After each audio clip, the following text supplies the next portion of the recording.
अऊज़ु बिल्लाहि मिनश्शैतानिर्रजीम बिस्मिल्लाहिर्रहमानिर्रहीम अल्हम्दुलिल्लाहि रब्बिल आलमीन वस्सलातु वस्सलामु अला सय्यिदिल अंबिया'i वल मुरसलीन व खातमिन नबिय्यीन व अला आलिहि व असहाबिहि अजमईन अम्मा बाद। प्यारे दोस्तों, अस्सलामु अलैकुम व रहमतुल्लाहि व बरकातुहू। फ़कीर फ़ैज़ मोहम्मद सिकंदरी पिताफ़ी अल-फ़ैज़ चैनल के साथ आपकी खिदमत में हाज़िर है। प्यारे दोस्तों, आज फिर आपकी खिदमत में एक उन्वान यानी मकड़ी का घर कुरान मजीद के अजायबाज में से लेकर आपकी खिदमत में हाज़िर हुआ हूँ। प्यारे दोस्तों, ये सोचने और समझने की बातें हैं, ये गौर और फ़िक्र की बातें हैं, हकीकी बातें हैं, कुरान में से बातें हैं जिनके ऊपर हमें अमल करना चाहिए, सोचना चाहिए, गौर व फ़िक्र करना चाहिए। तो अल्लाह ताला ने ये मकड़ी के घर का जो कुरान पाक में ज़िक्र किया है, उसके सिलसिले की बात यह है कि कुफ़ार ने बुतों को माबूद बनाकर उनकी इमदाद और एयानत और नुसरत और फ़तह रसानी पर जो एतमाद और भरोसा कर रखा है, अल्लाह ताला ने कुफ़ार की इस हिमाकत माबी के इज़हार और उनकी ख़ुद फ़रेबियों का पर्दा चाक करने के लिए एक अजीब मिसाल बयान फरमाई है, जो बहुत ज़्यादा इबरत खेज़ और आला दर्जे की नसीहत आमोज़ है। चुनांचे कुरान मजीद में इरशाद फरमाया कि उनकी मिसाल जिन्होंने अल्लाह के सिवा बुतों को अपना मालिक बनाया है, मकड़ी की तरह है कि उसने जाले का घर बनाया, और बेशक सब घरों में से कमज़ोर घर मकड़ी का घर है। क्या ही अच्छा होता अगर ये लोग जान लेते। सूरतुल अनकबूत। मतलब ये कि मकड़ी जाले का घर बनाकर अपने ख़याल में मगन रहती है कि मैं अपने घर में बैठी हुई हूँ, मगर उसके मकान का ये हाल है कि न वो धूप से बचा सकता है, न बारिश से, न गर्मी से महफूज रख सकता है, न सर्दी से हिफाजत कर सकता है। हवा के एक झोंके से तहस नहस होकर बर्बाद हो जाया करता है। यही हाल कुफ़ार का है कि उन लोगों ने बुतों को अपना अपने नफ़े व नुकसान का मालिक बना लिया है, और उन बुतों की इमदाद व नुसरत पर एतमाद और भरोसा कर रखा है। हालांकि बुतों से हरगिज़ कोई नफ़ा व नुकसान नहीं पहुँच सकता, और काफिरों का बुतों पर एतमाद इतना ही कमज़ोर सहारा है जितना कि मकड़ी का जाला कमज़ोर हो जाता है। काश कुफ़ार इस बात को समझ लेते तो ये उनके लिए अच्छा होता। प्यारे दोस्तों, गौर और फ़िक्र का मकाम ये है कि वो कुरान जिसमें अल्लाह ताला मोमिनीन की, मुसलमानों की तारीफ़ कर रहा है, और कुफ़ार की हर लिहाज से निंदा कर रहा है, और उनकी कमज़ोरियाँ और सब कुछ उनके लिए वो मेरा रब बयान फरमा रहा है।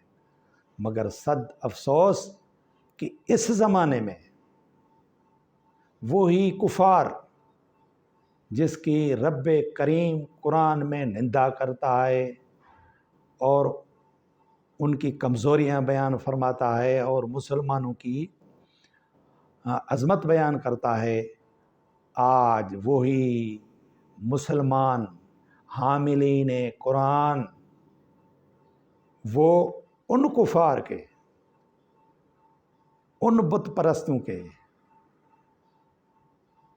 मोहताज हैं, रुपए के पैसे के मोहताज हैं। बड़े अफसोस की बात है।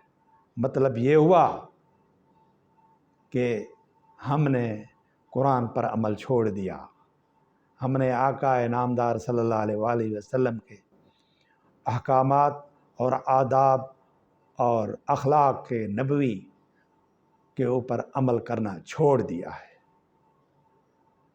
और जिनकी अल्लाह साईं कुरान में जो है ख़राबियाँ बयान करता है जिन कुफ़ार की, आज हम लोग मुसलमान उस कुरान के मानने वाले कलमा को बड़े अफसोस से कहना पड़ रहा है कि چند ٹکوں کے غلام ان کفار کے ہو گئے ہیں۔ اس سے بڑی بدبختی کیا ہو سکتی ہے؟ اے مسلمان، سمجھ، اپنے قرآن کو پکڑ۔ میرے بھائیوں، اس قرآن کا دامن تم پکڑو، انشاءاللہ تعالی کامیاب ہو جاؤ گے۔ ارے مسلمان تو ایک مسلمان دوسرے مسلمان کے لیے جیتا ہے۔ جب ایک مسلمان دوسرے مسلمان کے لیے جینا شروع کر دے گا، اپنی ذات کے لیے نہیں دوسروں کے لیے جینا شروع کر دے گا، تو انشاءاللہ تعالی ہمارا قرآن پر عمل ہو جائے گا اور ہم ان کفار کی غلامی سے بچ جائیں گے۔ پیارے دوستو، ابھی یہ مکڑی کی بات چل رہی تھی، تو مکڑی ایک عجیب الخلقت جانور ہے۔ اس کے 8 پاؤں اور 6 آنکھیں ہوتی ہیں۔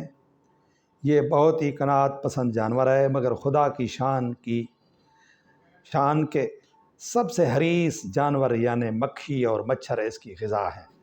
مکڑی کئی دنوں تک بھوکی پیاسی بیٹھی رہتی ہے، مگر اپنے جالے سے نکل کر غذا کی تلاش نہیں کرتی۔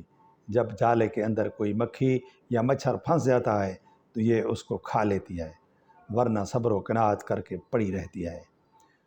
مکڑی کے فضائل میں یہ بات خاص طور پر قابل ذکر ہے کہ ہجرت کے وقت جب رسول اکرم صلی اللہ تعالیٰ علیہ وآلہ وسلم غار میں تشریف فرما تھے، تو مکڑی نے غار کے منہ پر جالا تن دیا تھا اور کبوتری نے انڈے دے دیے تھے، جس کو دیکھ کر کفار واپس چلے گئے کہ اگر غار میں کوئی شخص گیا ہوتا تو مکڑی کا جالا اور انڈا ٹوٹ گیا ہوتا۔